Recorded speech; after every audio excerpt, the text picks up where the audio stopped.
కర్నూలు జిల్లాలో ప్రధాని పర్యటనకు ఏర్పాట్లు పూర్తి. 13,400 కోట్లు ప్రాజెక్టులకు శ్రీకారం. జీఎస్టీ సేవింగ్స్ సభను విజయవంతం చేయాలని ముఖ్యమంత్రి చంద్రబాబు ఆదేశాలు. రేపు ఆంధ్రప్రదేశ్ అభివృద్ధికి మరొక చరిత్రాత్మక రోజు రానుంది. ప్రధాని నరేంద్ర మోదీ రేపు కర్నూలు జిల్లాలో పర్యటించి 13,400 కోట్ల రూపాయల విలువైన పలు అభివృద్ధి ప్రాజెక్టులకు శంకుస్థాపన చేయనున్నారు. ఈ సందర్భంగా ప్రధానమంత్రి పాల్గొనబోయే జీఎస్టీ సేవింగ్స్ సభను విజయవంతం చేయాలని ముఖ్యమంత్రి చంద్రబాబు నాయుడు అధికారులకు ప్రత్యేక ఆదేశాలు జారీ చేశారు. ప్రధాని మోదీ రేపు ఉదయం 10 గంటలకు కర్నూలు చేరుకోనున్నారు. రాష్ట్ర గవర్నర్ సీఎం చంద్రబాబు, కేంద్ర మంత్రులు, రాష్ట్ర మంత్రులు ఆయనకు స్వాగతం పలకనున్నారు. అనంతరం ప్రధాని ఉరవకొండ, కర్నూలు జాతీయ రహదారి విస్తరణ, రాయలసీమ తాగునీటి ప్రాజెక్ట్, నవీన్ పరిశ్రమల పార్క్ మరియు డేటా కనెక్టివిటీ హబ్ నిర్మాణం వంటి పలు ప్రాజెక్టులకు వర్చువల్ గా శ్రీకారం చుట్టనున్నారు. సభలో ప్రధాని మోదీ మాట్లాడుతూ దేశ ఆర్థిక వృద్ధిలో ఆంధ్రప్రదేశ్ పాత్రను ప్రశంసించనున్నారని కేంద్ర వర్గాలు తెలిపాయి. రాయలసీమ అభివృద్ధి మన లక్ష్యం, ప్రతి జిల్లాకు సమాన అవకాశాలు ఇవ్వడమే ఈ ప్రభుత్వ ధ్యేయం అని ప్రధాని చెప్పనున్నారని సమాచారం. ఈ సభలో రాష్ట్ర వ్యాప్తంగా వ్యాపారవేత్తలు, రైతులు, చిన్న వ్యాపారదారులు పెద్ద సంఖ్యలో పాల్గొననున్నారు. జీఎస్టీ సేవింగ్స్ ప్రణాళిక ద్వారా వ్యాపారవేత్తలు సంవత్సరానికి సుమారు 2,500 కోట్లు ఆదా చేసుకోగలరని అధికారులు తెలిపారు.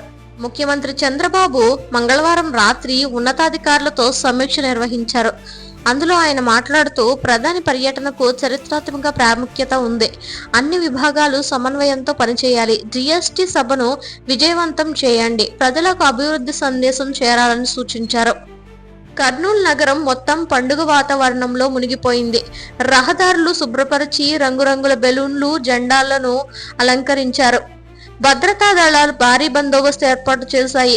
స్పెషల్ ప్రొటెక్షన్ గ్రూప్ ఎస్పీజీ ఆధ్వర్యంలో 3 రంగుల భద్రత అమల్లోకి వచ్చింది. సుమారు 5,000 మంది పోలీసులు విధుల్లో ఉన్నారు. ప్రధాని పర్యటన నేపథ్యంలో ప్రజల్లో భారీ ఉత్సాహం నెలకొంది.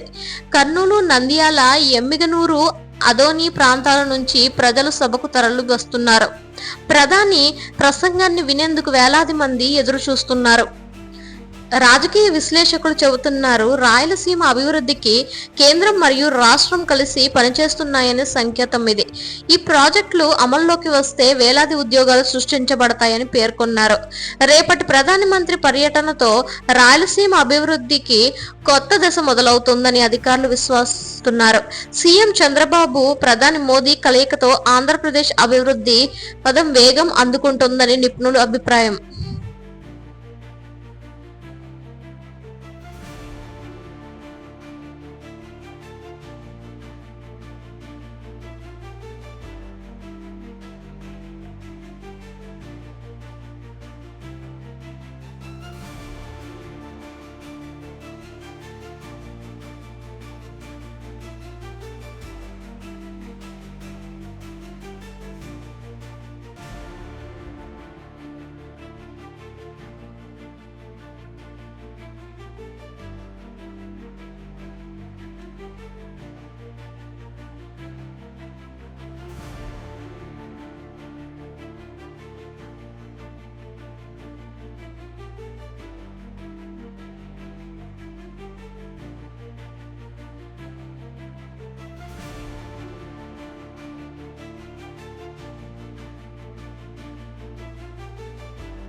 ఆంధ్రప్రదేశ్లో డబుల్ ఇంజిన్ ప్రభుత్వం పరుగులు. గూగుల్ ఏఐ హబ్ మహా విజయమని మంత్రి లోకేష్. ఎంఓయూ కంటే పరిశ్రమల స్థాపనే మా లక్ష్యమని స్పష్టీకరణ. ఆంధ్రప్రదేశ్ అభివృద్ధి పదం వేగంగా సాగుతోందని రాష్ట్ర ఐటీ పరిశ్రమల మంత్రి నారా లోకేష్ అన్నారు. విశాఖపట్నంలో ఏర్పాటు కానున్న గూగుల్ ఏఐ డేటా హబ్ దేశానికి మాత్రమే కాకుండా ప్రపంచానికి ఆదర్శమని ఆయన పేర్కొన్నారు. లోకేష్ మాట్లాడుతూ, ఇది కేవలం ఒక ఒప్పందం కాదు, ఇది ఆంధ్రప్రదేశ్ భవిష్యత్తు. ఈ ప్రాజెక్ట్ ద్వారా వేలాది మంది యువతకు ఉద్యోగాలు లభిస్తాయి. ఆంధ్రప్రదేశ్ను డిజిటల్ ఇన్నోవేషన్ హబ్గా తీర్చిదిద్దడమే మా లక్ష్యమని అన్నారు. గూగుల్ ఏపీ ప్రభుత్వం ఒప్పందం ద్వారా 1.33 లక్షల కోట్ల పెట్టుబడి వచ్చే 5 సంవత్సరాల్లో రాష్ట్రంలోకి ప్రవేశిస్తుందని తెలిపారు. లోకేష్ మాట్లాడుతూ, ఇప్పటికీ ఆంధ్రప్రదేశ్కి డబుల్ ఇంజిన్ ప్రభుత్వం ఉంది. ఢిల్లీ, అమరావతి ఒకే దిశగా కదులుతున్నాయి. ప్రధాని మోదీ మద్దతుతో సీఎం చంద్రబాబు నేతృత్వంలో రాష్ట్రం అభివృద్ధి పదంలో దూసుకుపోతుంది. మా ప్రభుత్వ లక్ష్యం కేవలం ఎంఓయూలు కాదని, వాటిని పరిశ్రమలుగా మార్చడమే అని స్పష్టం చేశారు. విశాఖలో ఉన్నతాధికారులతో జరిగిన సమావేశంలో లోకేష్ పలు నిర్ణయాలు తీసుకున్నారు. రాబోయే 3 నెలల్లో రాష్ట్రంలో 10 పెద్ద పరిశ్రమలు పునాది వేయనున్నట్లు ప్రకటించారు. Tirupati, Anantapuram, Kurnool corridor, Visakha, Vizianagaram tech zone మరియు అమరావతి స్టార్టప్ వ్యాలీ ప్రాజెక్టులు వేగంగా కొనసాగుతున్నాయని తెలిపారు. గూగుల్ ఏఐ హబ్ ప్రాజెక్టు ద్వారా తొలి దశలోనే సుమారు 1.2 లక్షల ప్రత్యక్ష మరియు పరోక్ష ఉద్యోగాలు లభిస్తాయని మంత్రి పేర్కొన్నారు. తదుపరి 5 సంవత్సరాల్లో ఈ సంఖ్య 3 లక్షలకు చేరవచ్చని అంచనా. ఇది కేవలం డేటా సెంటర్ కాదు, ఇది ఆంధ్రప్రదేశ్ డిజిటల్ శక్తికి ప్రతీక అని లోకేష్ అన్నారు. ప్రధాని మోదీతో సీఎం చంద్రబాబు నిన్న ఢిల్లీలో సమావేశమై రాష్ట్ర పరిశ్రమల పురోగతిపై చర్చించారని ఆయన తెలిపారు. ప్రధాని రాష్ట్ర అభివృద్ధిపై సంతృప్తి వ్యక్తం చేశారని చెప్పారు. లోకేష్ యువతను ఉద్దేశించి, మీరందరూ టెక్నాలజీ ఇన్నోవేషన్ రంగంలో ముందుకు రావాలి. ప్రపంచ స్థాయి పరిశ్రమలు మన రాష్ట్రంలో ఏర్పడనున్నాయి. ఆ అవకాశాలను వినియోగించుకోండి అని పిలుపునిచ్చారు. విశాఖలో గూగుల్ ఏఐ హబ్ నిర్మాణానికి సంబంధించిన భూమి కేటాయింపులు పూర్తి కాగా మొదటి దశ పనులు వచ్చే నెలలో ప్రారంభం కానున్నాయి. ప్రాజెక్టు మొత్తం విస్తీర్ణం సుమారు 150 ఎకరాలు. నిర్మాణం వ్యయం 25,000 కోట్లు.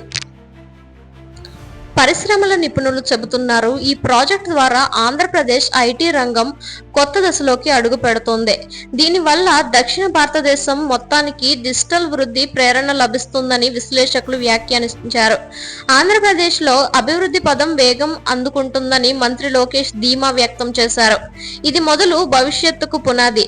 ప్రతి జిల్లాలో పరిశ్రమలు, ప్రతి ఇంట్లో ఉద్యోగావకాశాలు అందించడమే మా లక్ష్యం అని తెలిపారు. డబుల్ ఇంజిన్ సర్కార్ డిజిటల్ ఆంధ్రప్రదేశ్ దిశగా దూసుకుపోతోంది.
ఆంధ్రప్రదేశ్లో నకిలీ మద్యంపై ప్రభుత్వం కఠిన చర్యలు.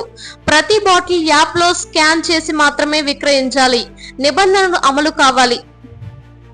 ఆంధ్రప్రదేశ్ ప్రభుత్వం రాష్ట్రంలో నకిలీ మద్యం వ్యాపారాన్ని నియంత్రించడానికి కొత్త చర్యలు ప్రకటించింది. ప్రతి బాటిల్ యాప్లో స్కాన్ చేసి అప్రూవ్ అయిన తర్వాత మాత్రమే విక్రయించవచ్చని అధికారులు స్పష్టంగా తెలిపారు. రాజ్యమంత్రి మద్య నిబంధనలు పర్యవేక్షించే అధికారులు తెలిపారు. మద్య వ్యాపారం, నకిలీ ఉత్పత్తులను నిరోధించడం అత్యంత ముఖ్యమని భావిస్తున్నాం. ప్రతి మద్యాన్ని యాప్లో రిజిస్టర్ చేసి క్యూఆర్ కోడ్ స్కాన్ చేయడం తప్పనిసరి. అందుకే ఈ నిబంధనలను తక్షణమే అమలు చేస్తున్నామని చెప్పారు. ప్రతి మద్య తయారీదారు, దుకాణదారు ప్రత్యేక ప్రభుత్వ యాప్ ద్వారా రిజిస్టర్ అవ్వాలి. క్యూఆర్ కోడ్ స్కాన్ చేసిన తర్వాత మాత్రమే సెల్ డిస్ట్రిబ్యూషన్ జరపాలి. యాప్లో లాగ్ అయిన సమాచారం రాష్ట్ర ప్రభుత్వ డేటాబేస్తో సమన్వయం అవుతుంది. నిబంధనలు ఉల్లంఘించిన వారిపై జరిమానా మరియు లైసెన్స్ రద్దు జరగవచ్చు. నకిలీ మద్యం విక్రయించిన ప్రతి వ్యాపారికి కఠిన చర్యలు తీసుకుంటారు. ప్రభుత్వం అధికారులు, పోలీసులు మరియు రవాణా విభాగం సక్రియంగా పర్యవేక్షణ చేస్తారు. ప్రతి రీటైల్ మరియు హోల్సేల్ షాపులో క్యూఆర్ స్కాన్ సిస్టమ్ తప్పనిసరిగా ఉపయోగించాలి. వినియోగదారులు కూడా క్యూఆర్ కోడ్ ద్వారా మద్యం సరైనదో లేదో తనిఖీ చేయవచ్చు. నిబంధనలను పాటించడం ద్వారా నకిలీ మద్యం వ్యాప్తిని తగ్గించవచ్చు. ప్రజల ఆరోగ్యం మరియు భద్రతకు గట్టి మద్దతు. నకిలీ మద్యం వ్యాపారులను నియంత్రించడం ద్వారా ప్రజలకు నమ్మకమైన ఉత్పత్తులు అందించడం. యువతలో మద్యం సరిగ్గా సురక్షితంగా ఉండేలా నియంత్రణ. మద్య నియంత్రణ నిపుణులు చెబుతున్నారు. క్యూఆర్ స్కాన్ విధానం ద్వారా నకిలీ మద్యం వ్యాప్తిని తగ్గించవచ్చు. ప్రజలకు నిశ్చితమైన భద్రతా ప్రమాణాలు పాటించిన మద్యం అందించడం సాధ్యమే. ఆంధ్రప్రదేశ్ ప్రభుత్వం తీసుకున్న ఈ కొత్త చర్యలు నకిలీ మద్య వ్యాప్తిని నియంత్రించి ప్రజల భద్రతను పెంపొందించడంలో కీలకంగా ఉంటాయి. ప్రజలు, వ్యాపారస్తులు నిబంధనలను పాటించడం ద్వారా సురక్షిత, పారదర్శకత మధ్య మార్కెట్ ఏర్పడే దశలో భాగస్వాములు అవుతారు.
తెలంగాణలో బీసీ రిజర్వేషన్ల సాధన లక్ష్యంగా రాష్ట్ర బంద్ విజయానికి బీజేపీ బీఆర్ఎస్ నేతల సహకారం, విపక్షాల మద్దతు కోసం ప్రయత్నాలు. తెలంగాణలో బీసీ రిజర్వేషన్ల సాధన కోసం రాజకీయంగా కీలక ప్రయత్నాలు జరుగుతున్నాయి. రాజకీయ పార్టీలు, ముఖ్యంగా బీజేపీ బీఆర్ఎస్ నేతలు ఈ సమస్యపై విపక్షాల మద్దతు పొందేందుకు సహకరిస్తున్నట్లు సమాచారం. బీసీ సంఘాలు రాష్ట్ర వ్యాప్తంగా రిజర్వేషన్ల కోసం విశేష పోరాటం చేపట్టాయి. రాజ్యసభలో స్థానిక స్థాయి రాజకీయ సమావేశాల్లో ఈ అంశం ముఖ్య చర్చగా మారింది. బీజేపీ బీఆర్ఎస్ నేత బీసీ సంఘాల సమస్యను రాష్ట్ర బంద్ విజయానికి ముఖ్యమైన అంశమని గుర్తించారు. విపక్ష నేతల మద్దతు కోసం రాజకీయ సమావేశాలు జరుగుతున్నాయి. బీసీ సంఘాల నేతలు ప్రభుత్వ విధానాలపై సంతృప్తి వ్యక్తం చేశారు. రిజర్వేషన్ల సాధన కోసం మేము ప్రజలతో కలిసి కొనసాగుతాము. రాష్ట్ర బంద్ కోసం అన్ని పార్టీలు కలిసి పనిచేస్తే బలమైన పరిష్కారం సాధ్యమని నమ్మకం ఉందని చెప్పారు. తెలంగాణ ప్రభుత్వం బీసీ రిజర్వేషన్ల అమలు కోసం ప్రత్యేక కమిటీని ఏర్పాటు చేసింది. కమిటీ సభ్యులు రాష్ట్ర అధికారులు, బీసీ సంఘాల ప్రతినిధులు, రాజకీయ పార్టీ నేతలు కలిసి వివిధ విభాగాల్లో సమీక్ష నిర్వహిస్తున్నారు. సమస్యల పరిష్కారం లక్ష్యం: ఉద్యోగ నియామకాల్లో రిజర్వేషన్ల అమలు, విద్యా అవకాశాల్లో సమాన హక్కులు, సామాజిక ఆర్థిక సంక్షేమ పథకాల్లో రిజర్వేషన్ల ప్రయోజనాలు. విపక్ష నేతలు కూడా ఈ ప్రక్రియలో సహకరిస్తున్నారని అధికారులు తెలిపారు. బీసీ రిజర్వేషన్ల సాధన రాష్ట్ర బంద్ కి కీలకమైన అంశం. ఈ నేపథ్యంలో అన్ని పార్టీలు కలిసి పనిచేస్తున్నారని మంత్రి వ్యాఖ్యానించారు. బీసీ సంఘాలు, మద్దతుదారులు ఈ చర్యలను సానుకూలంగా స్వీకరించారు. రాజకీయ నాయకులు ఒకటై మన సమస్యలకు పరిష్కారం చూపిస్తే ఈ రాష్ట్రం మరింత అభివృద్ధి చెందుతుందని వారు తెలిపారు. తెలంగాణలో బీసీ రిజర్వేషన్ల సాధన కోసం అన్ని పార్టీలు కలిసి పనిచేస్తుండడం, విపక్ష మద్దతు కోరడం రాష్ట్ర బంధాన్ని మరింత బలపరుస్తుందని విశ్లేషకులు భావిస్తున్నారు. రాష్ట్ర ప్రభుత్వం, బీసీ సంఘాల, రాజకీయ నేతల సమన్వయం ద్వారా సమస్యకు పరిష్కారం త్వరలోనే సాధ్యమవుతుందని నిపుణులు అభిప్రాయపడుతున్నారు.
జూబ్లీహిల్స్ ఉప ఎన్నిక వేడి.